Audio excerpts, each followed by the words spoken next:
Karena corona, banyak buruh yang mengalami PHK dan karyawan menerima pemotongan gaji, bahkan mereka yang bekerja di sektor informal juga ikut berdampak. Kondisi ini memicu kekhawatiran akan terjadinya resesi ekonomi. Namun, apakah itu resesi?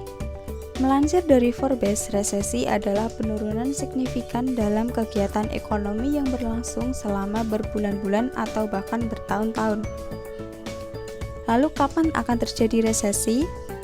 Selama resesi, ekonomi menghadapi kesulitan, orang-orang kehilangan pekerjaan, dan juga perusahaan membuat lebih sedikit produksi dan juga penjualan.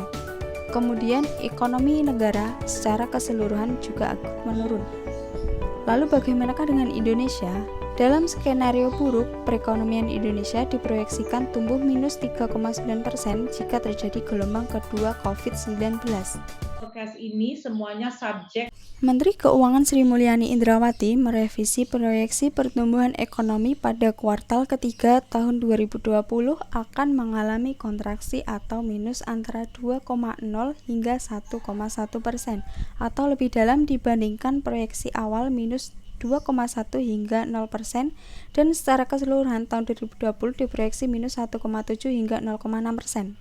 Yang sebelumnya kita memperkirakan untuk tahun ini adalah minus 1,1 hingga positif 0,2.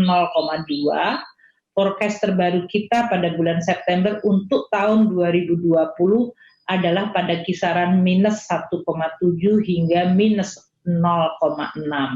Ini artinya negatif teritori kemungkinan akan terjadi pada kuartal ketiga dan mungkin juga masih akan berlangsung untuk kuartal keempat yang kita upayakan untuk bisa mendekati 0 atau positif. Ekonom dari Bank Permata, Joshua Pardede, juga memprediksi ekonomi Indonesia tahun 2020 masih akan terkontraksi atau minus sekitar 1%. Sementara untuk kuartal ketiga, Joshua memperkirakan pertumbuhan ekonomi Indonesia akan minus 3-2%. Kontraksi masih akan tetap terjadi, tapi dengan degree yang menurun. Artinya kita melihat bahwa range dari pertumbuhan ekonomi kita di kuartal ketiga ini berada dalam rentang negatif 3% hingga negatif 2%, ya. Dengan tadi kondisinya bahwa kontraksi masih tetap terlihat, ya, kita lihat baik dari sisi konsumsi dan juga dari sisi investasi. Sementara itu kalau kita lihat di kuartal keempatnya, kita melihat bahwa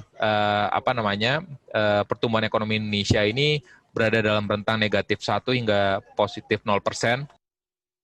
Dengan ekonomi yang masih tumbuh negatif pada kuartal ketiga dan bahkan keempat membuat Indonesia dipastikan akan masuk zona resesi, di mana terjadi pertumbuhan negatif dalam 2 kuartal berturut-turut.